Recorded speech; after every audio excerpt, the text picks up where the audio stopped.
मेघुल sir. Please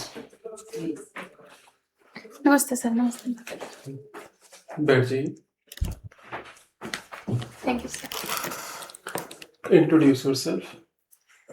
sir मैंने अपनी graduation BSc electronics से की है। उसके बाद सर मैंने अपनी फर्स्ट मास्टर्स पब्लिक एडमिनिस्ट्रेशन में की, जिसमें मैंने अपना फर्स्ट यूजीसी नेट 2023 में क्लियर किया। सर अभी मैं अपनी सेकंड मास्टर्स कर रही हूँ पॉलिटिकल साइंस में, जिसमें मैंने अपना सेकंड यूजीसी नेट 2025 में क्लियर किया है। सर एडिशनली मैंने HTET PGT political science clear किया है सर 2025 में।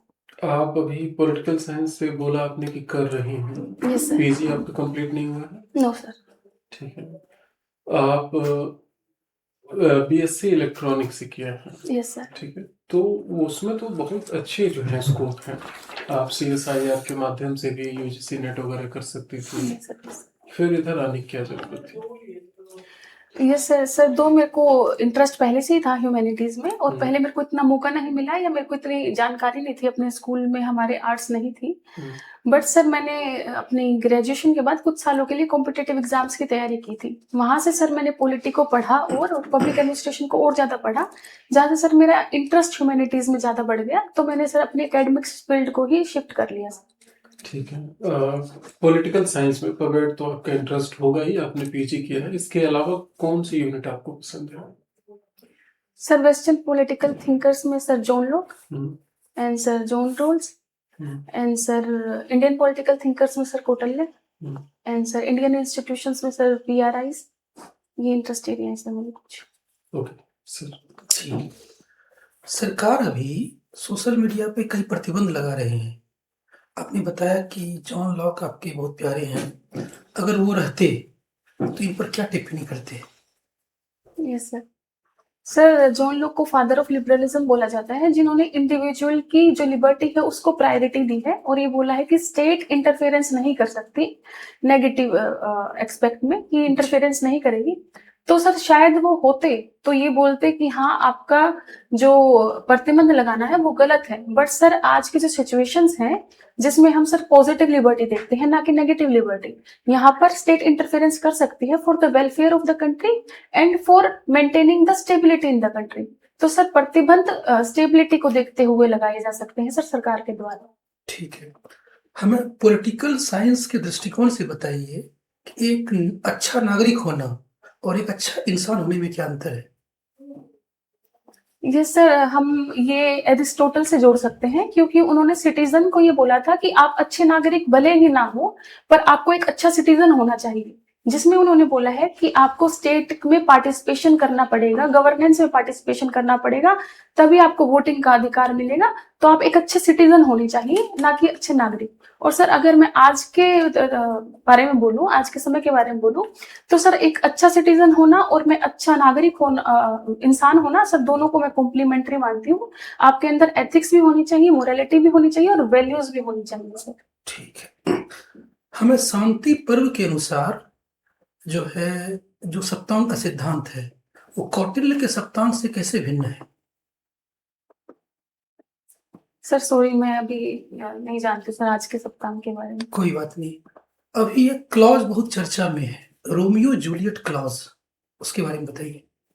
Yes sir. सर न्यूज में अभी ऐसा आ रहा है कि जो पोक्सो एक्ट है वो थोड़ा गलत यूज होता है लड़कों की तरफ, जब 18 साल से कम उम्र होती है लड़के की या लड़की की।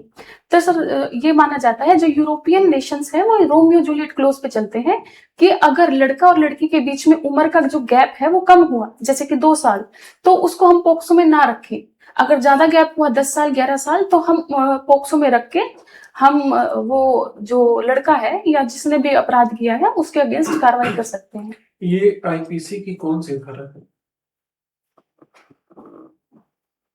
सॉरी सर अभी याद नहीं आ आप रहा। जानती हैं कि महिलाओं को लेकर के पोस्को और उससे ठीक पहले एक काफी कठोर कानून बनाया गया था आईपीसी के लिए जो है।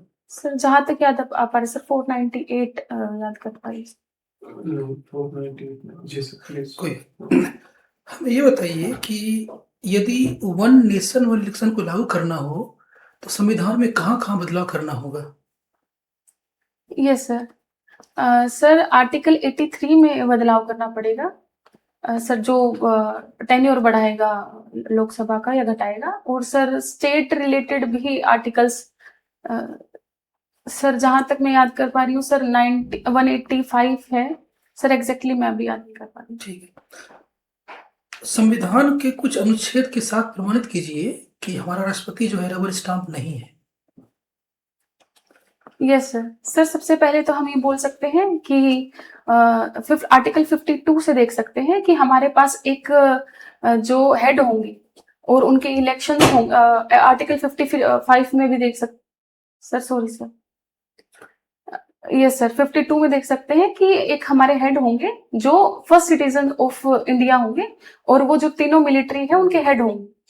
तो सर वो सिर्फ रबर स्टैंप नहीं बल्कि उनके पास पावर है। और सर आर्टिकल 74, लेकिन हेड जो होंगे, हेड के अनुसार जो वो काम करेंगे वो तो मंत्री परिषद की सलाह पे करेंगे ना, तो ये तो फिर नहीं हुआ उसका उत्तर। यस सर 74 में ही बोला गया है कि आप मंत्री परिषद के आप सीधा आंसर ये दीजिए कि कौन सा ऐसा काम है या पावर है जो बिना काउंसिल ऑफ मिनिस्टर के सजेशन के प्रेसिडेंट करता है। Discretionary power sir. Yes. Okay sir. Sir president के पास सिचुएशनल पावर्स हैं, डिस्क्रिशनरी पावर है, जैसे हंग असेंबली हो गई या जो काउंसिल ऑफ मिनिस्टर है वो गिर गई सर, उसमें कर सकते हैं सर। एक बार रिकंसिडरेशन के लिए भेज सकते हैं 74 आर्टिकल में कि आप बिल को ताकि वो दोबारा रिकंसिडर कर ले सर, वहां हम देख सकते हैं। ठीक है, हमारे संविधान को वकीलों का स्वर्ग कहा जाता है, ऐसा क्यों? Yes sir. सर ऐसे बोला जाता है कि जो भाषा है कॉन्स्टिट्यूशन की जी, और जो लिखने का स्टाइल है वो वकीलों वाला है, आम आदमी को समझ नहीं आ सकता, तो सर इसलिए बोला गया है। मतलब नकारात्मक दृष्टिकोण से कहा गया कि नहीं सर, इस जो आपने सेंटेंस बोला सर, इस बारे में हम बोल सकते हैं नकारात्मक वे से बोला गया है, बट सर ऐसा नहीं है। उस टाइम के जो कॉन्स्टिट्यूशन मेकर्स थे वो इतने पढ़े लिखे थे या उनका जो बैकग्राउंड था वो वहां से आता था, तो उन्होंने कॉन्स्टिट्यूशन मेकर पे हम आते हैं। आप जानते हैं कि 2 सितंबर 1946 को जब इंटरिम गवर्नमेंट बनी थी, आफ्टर दैट कॉन्स्टिट्यूशनल असेंबली बनी थी, तो उसमें सॉरी उससे पहले बना था, तो उसमें कितने टोटल मिनिस्टर थे और कौन कौन थे?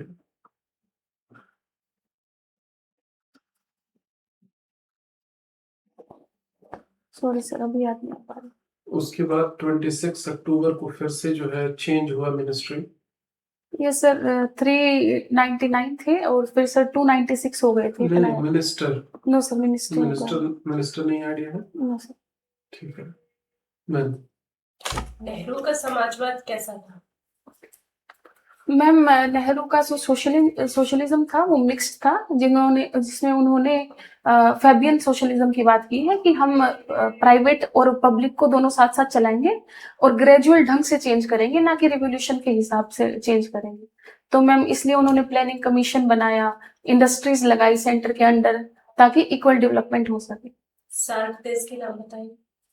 मैम सार्क में अभी 10 देश हो चुके हैं। सार्क में ma'am Pakistan, India, Bangladesh, Bhutan, ma'am Myanmar, बस मैं यही याद कर पा रही थी, और श्रीलंका। आप जिस टॉपिक में कंफर्टेबल है मैं बोर्ड पर पढ़ा कर दिखाऊं।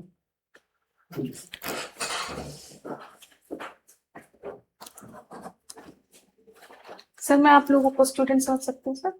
चाहे जैसे आप पढ़ाना। सर आज हम कौटिल्य के बारे में पढ़ेंगे। आज हम सबसे पहले कौटिल्य के बारे में पढ़ेंगे और इनके मंडल सिद्धांत के बारे में पढ़ेंगे। लेकिन कौटिल्य के मंडल सिद्धांत पे आने से पहले हम ये देखेंगे कि ये थे कौन। ये थे हमारे 4th सेंचुरी बीसी के एक थिंकर। और कौन से थिंकर? इंडियन थिंकर, जो हमारे इंडिया से आते थे। और क्या समय काल था इनका? 4th सेंचुरी बीसी के टाइम पे आते थे। इन्होंने कुछ अपने एक किताब लिखी थी। आने से पहले यहाँ देखेंगे इन्होंने एक किताब लिखी थी जिसका नाम था अर्थशास्त्र। ये इनकी फेमस किताब है जो आज भी पढ़ी जाती है। हमारा देश कैसे चलना चाहिए, हमारे रिलेशन कैसे होने चाहिए देशों के साथ, स्टेट क्राफ्ट कैसा होना चाहिए, इसलिए आज भी जो अर्थशास्त्र है वो इतनी ही रिलेवेंट है जितनी उस समय थी। हमें ये बताइए कि अर्थशास्त्र यदि राजनीति विज्ञान और प्रशासन का किताब ना होके इतिहास का किताब होता तो हमें क्या एक्स्ट्रा इनपुट मिलता? सर इसमें हम देख सकते हैं उस टाइम पे 4th सेंचुरी बीसी के टाइम पे जो राजा थे सर 16 जो महाजनपद थे उनके जी। बारे में हम पढ़ सकते हैं सर वहां पे। और सर जो धनानंद थे उनका राजा पाठ कैसा था उनके बारे में पढ़ सकते हैं। और सर ये सर मैं अभी याद नहीं कर पा रही हूँ कि किस राज्य के अंदर थे सर, उनके राजपाट के बारे में हम पढ़ सकते हैं। क्या इतिहास की पुस्तक में उस समय के राजाओं के बारे में वर्णन रहता है? सॉरी सर आप जैसे अभी कोई इतिहास का किताब लिखा जाए तो उसमें अभी कौन शासक है उनके बारे में रहता है? ये सर उनके शासक के बारे में, एडमिनिस्ट्रेशन के बारे में, उन्होंने क्या क्या कार्य किए उनके बारे में सर, वो सब उसके बारे में। ठीक है, आप हमें ब्रिक्स पढ़ाकर दिखाएं। Okay sir.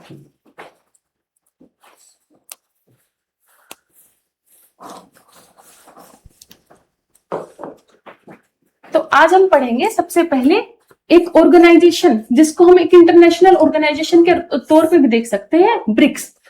तो ब्रिक्स आया कहां से, ब्रिक्स है क्या? ब्रिक्स की जो सबसे पहले जो आइडिया आया था वो आया था हमारा 2001 में, लेकिन ये सिर्फ आइडिया था। और उस टाइम जब 2001 में आइडिया आया उस टाइम इसको माना जाता था ब्रिक। ब्रिक का मतलब क्या है? बी मतलब ब्राजील, आर मतलब रशिया, आई मतलब इंडिया और सी मतलब चाइना। अब कोई ये बोलेगा कि सिर्फ यही कंट्रीज क्यों थे, दूसरे कंट्रीज क्यों नहीं थे? क्योंकि जब ये आइडिया आया तो ये बोला गया वो वाली कंट्रीज जो डेवलपिंग होगी और अच्छी तरह डेवलप कर रही होंगी उनको एक साथ आना चाहिए और अपना रूल स्थापित करना चाहिए। रूल नहीं बोल सकते, हम ये बोल सकते हैं कि एक दूसरे के साथ कोऑर्डिनेशन करना चाहिए ताकि जो वर्ल्ड लेवल पे हमारे जो दिक्कतें आए उसको हम मिलकर हैंडल कर सके। तो ये पहले 4 कंट्रीज आई, फिर 2006 में इसकी फर्स्ट मीटिंग हुई, ऑफिशियल मीटिंग बोला जाता है कि 2006 में। आपने कहा कि डेवलपिंग कंट्री जो है एक साथ आई और उन्होंने ग्रुप बनाया, ठीक है। क्या रसिया डेवलपिंग कंट्री? यस सर, अभी नो सर, डेवलप्ड कंट्रीज में आते हैं। तो फिर आपका कॉन्सेप्ट फिर गलत है इस टॉपिक Yes, को sir. लेके। ठीक है सर, मैं इसके बारे में देखूंगी ये शब्द के बारे में। जी, अभी और भी कंट्रियां इसमें ऐड हुई हैं, आप उनका नाम वहां बगल में लिख के दीजिए। सर फर्स्ट है इथोपिया, हम्म। सेकंड है इजिप्ट, थर्ड है ईरान, फोर्थ है इंडोनेशिया एंड सर फिफ्थ है यूएई। अच्छा, मैं ये बताइए कि सऊदी अरबिया जो है वो भी मेंबर बन गया था, यस सर। लेकिन उसने अपना हाथ पीछे क्यों खींच लिया? यस सर, मेंबर वो सर पूरी तरीके से नहीं बने थे, उन्होंने जो फॉर्मेलिटीज थी बाद में आने वाली हाँ। सर वो पूरी नहीं की थी। और सर शायद उनको, जहां तक सर मैं जानती हूँ, उनको एक डर था कि अगर हम इन कंट्रीज के साथ आ गए तो ये यूएस हमारे अगेंस्ट हो जाएगा, कि ये नाटो के अगेंस्ट एक ऑर्गेनाइजेशन है वो बन रही है। अच्छा ठीक है, बैठ जाइए। Okay sir, thank you sir. मिटा दो सर। मिटा दीजिए।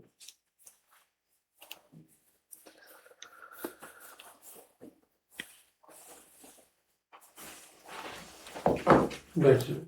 Thank you. वर्तमान में संसद में कितनी महिलाएं प्रतिनिधित्व कर रही हैं?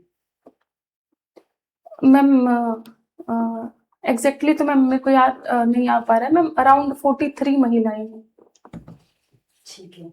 नियोजन और धन आवंटन में नीति आयोग और एनडीसी की क्या भूमिका है? मैम एनडीसी प्लानिंग कमीशन वाला मैम। जी। Yes ma'am. मैम जो पहले एनडीसी प्लानिंग कमीशन होता है? नो सर, वो उस टाइम में एक बॉडी होती थी जो अभी इतनी कार्य में नहीं है। पहले क्या है इसका पूरा नाम क्या है? Sir national development council sir. कब बना था ये? सर ये 1950s के अराउंड सर बना था। अराउंड मतलब क्या? सर 50? उस सर एग्जैक्ट ईयर मैं याद नहीं कर पा रही हूँ। चलिए ठीक है, आप ये बताइए कि एरिया क्षेत्रफल के हिसाब से हरियाणा किस रैंक पे आता है? सर क्षेत्रफल के हिसाब से सर 21st रैंक है। 21st। अभी तक कितनी बार प्रेसिडेंट रूल लगा है हरियाणा में? सर 3 बार लगा है। और सर्वाधिक सेक्स रेशियो किस डिस्ट्रिक्ट की है? सर नूह किसकी? नूह की सर, नूह में बात। और पॉपुलेशन सबसे ज्यादा? सर पॉपुलेशन सबसे ज्यादा है सर,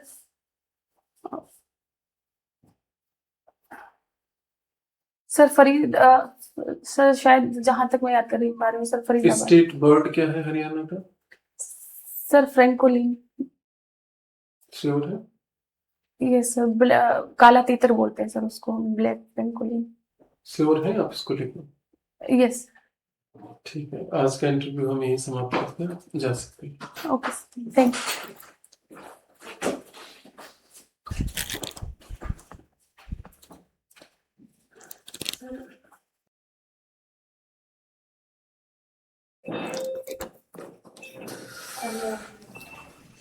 मैकमिन सर। हाँ प्लीज। अरे बैठिए। Thank you sir. सब ठीक है? नो सर, ठीक तो नहीं है क्या कमी लग रही है अभी आप? सर। आज तो काफी मैंने फंबल किया, ब्लफ किया। हाँ ब्लफ तो नहीं किया, फंबल किया, और बहुत चीजें मेरे को आनी चाहिए थी जो नहीं आई। हाँ। सर थोड़ा हैंडल नहीं कर पाई मैं आज। ठीक है, देखिए निराश मत हुई, मुझे लगता है ना कि बहुत अच्छा आपका जा रहा है। पहला भी ठीक था, ये भी सही है। थोड़ा सा 19-20 है तो वो चीजें बहुत मायने नहीं रखती हैं। जो आप कर सकती हैं ना वो आप ध्यान रखिए, जो मतलब बिना नॉलेज का हो सकता है। एक तो नॉलेज बेस्ड है, एक विदाउट नॉलेज, दोनों को हम बताते हैं। सबसे पहले तो विदाउट नॉलेज वाला आप देख लीजिए। जैसे एंट्री के समय जब आप आए ना तो एक दबी कुचली महिला हमें दिखी। कुचली मतलब सर? कुचली मतलब डिप्राइव तरह का समझ लो। कमजोर। अच्छा अच्छा अच्छा, कुचली हुई महिला। हाँ, अच्छा अच्छा दबी अच्छा। कुचली मतलब एक वो है, yes sir, yes sir, yes sir. Idiom phrase है। Okay okay. तो एनर्जेटिक, एकदम Yes, sir. दबंग वो चाहिए। तो जब आप एंट्री ले तभी से वो दिखना चाहिए। हम्म। Good morning sir, good morning ma'am, मतलब आप आ गई हैं वो पता चल जाए। Okay sir. ठीक है, वो एनर्जी है। दूसरा जो है इससे मार्क्स कम हो सकते हैं, वो है जाते वक्त जो है आपने सिर्फ एक बार मुझे थैंक यू बोल के आप चली गई, और थोड़ा सा ये सोच के गई कि आज उतना अच्छा नहीं हुआ हाँ जितना सर, होना हाँ चाहिए। सर। वो दिमाग पे मतलब फेस पे चल रहा था, तो वो अच्छा आपका गया है बल्कि। ठीक है, तो वो मौका नहीं छोड़ना है, चाहे जैसा जाए। सबको आप संबोधन अच्छा करके जाएंगे। ठीक है, नमस्ते मैम, नमस्ते सर। ओके सर, हाँ, जाते वक्त भी संबोधन करना है। हाँ संबोधन करना, और एनर्जेटिक रूप में स्माइल करते हुए आप चाहिए। उन पर दबाव रहे कि नहीं इसको लग रहा अच्छा गया है, अच्छा मार्क्स देना है। यस। ठीक है। एक जो है ये आईपीसी का जो एक्ट है, जैसे विशेषकर महिलाओं को ये याद होना चाहिए, स्पेशली पॉलिटिकल साइंस की महिला है तो होना चाहिए। जो पोस्को आप कह रही हैं, आप कहीं ना कहीं इसको फिट कर दीजिएगा। जैसे पोस्को जो है IPC act 354B।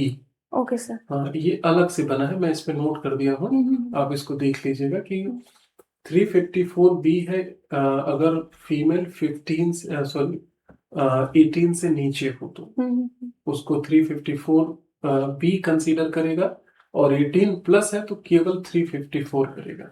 Okay sir. ठीक है। पोस्को किस में आता है ये पूछा जाता है, तो पोस्को बी वाले में आता है कि बी लग गया तो पोस्को है, नहीं तो वो नॉर्मल है। ठीक है सर। तो ये कहीं ना कहीं फिट करेंगे ना तो उनको लगेगा कि अच्छा आपकी डेप्थ नॉलेज है इसको लेके भी।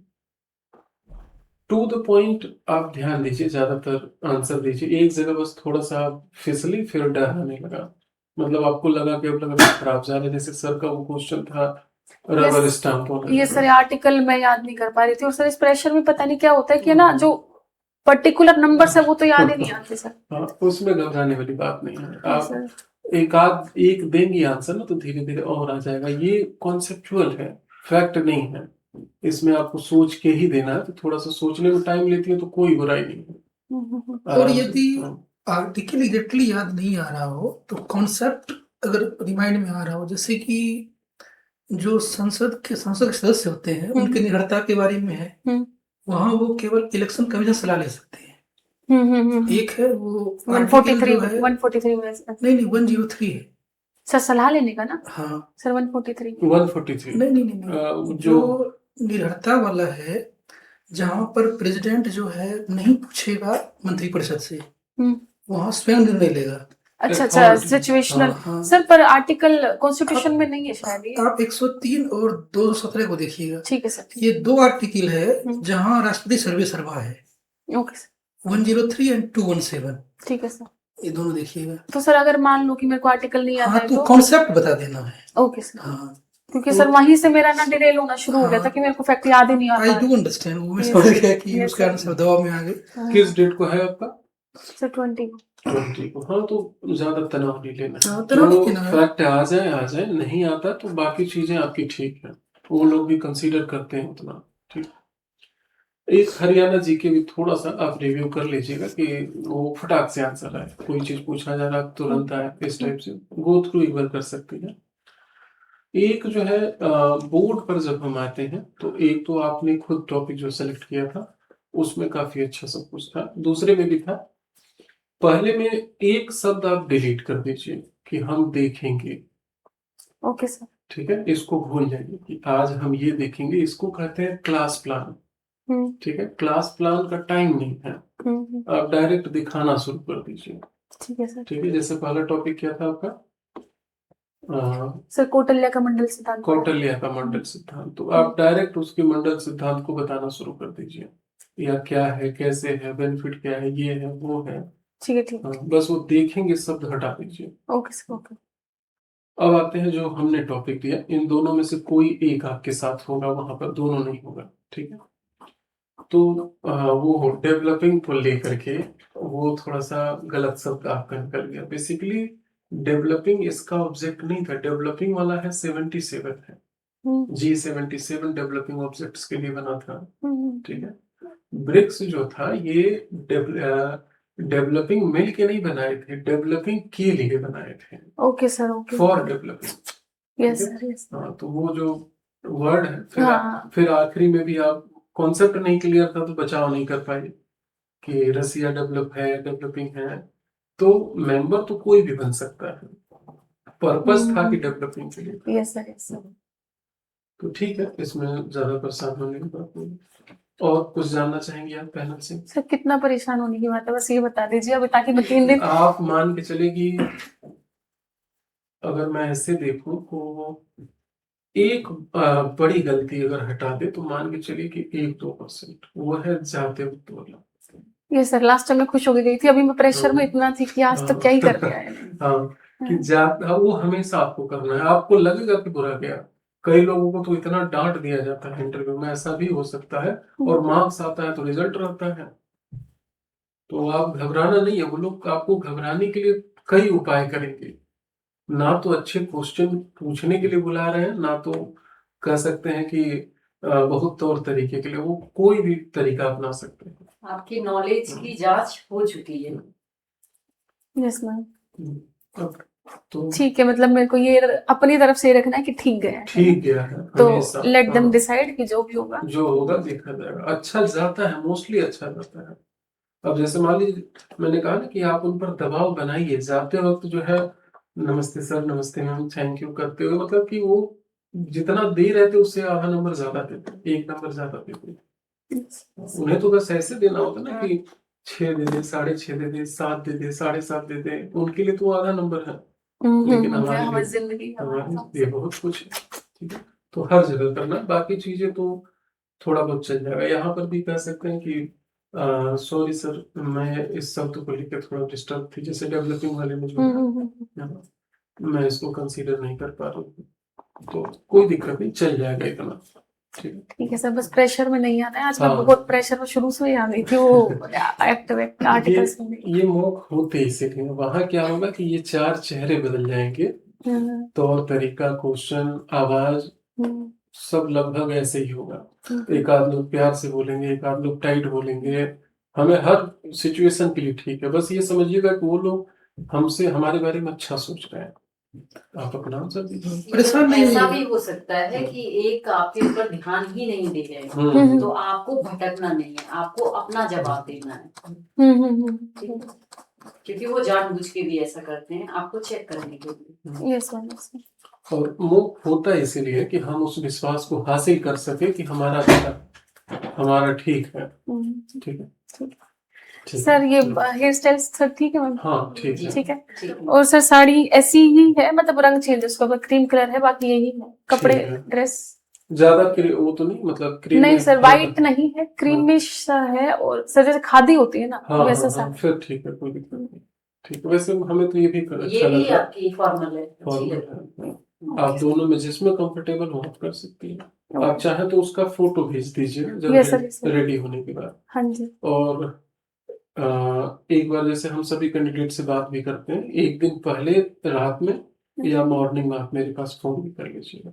ठीक है। ये सर, नो मॉर्निंग में तो नहीं टाइम लगेगा, मैं रात को ही कर हाँ, लूंगी, हाँ। मेरा मॉर्निंग में ही है सर। जी जी ठीक है, आप इसमें- ओके सर, हम थैंक लोगों की यू। तरफ से बेस्ट विशेष आपके लिए है। Thank you so much sir. और बिल्कुल भी परेशान नहीं होगा, आपका नॉलेज लेवल, इंटरेक्शन सब बहुत अच्छा है। सर पिछली बार भी हमने देखा था, हम्म। तो very difficult to find out your any fault, पिछली बार था। इस बार थोड़ा नॉलेज में कहीं नहीं दिखा, लेकिन वो सब में होता है। तो be confidence always. Okay sir, बहुत बहुत शुभकामनाएं। Thank you ma'am, all the thank best, अगली बार मिठाई के साथ मिलेंगे। यू। यस सर, अच्छी वाली मिठाई के साथ। ठीक ठीक है है, सर। ठीक है। ओके।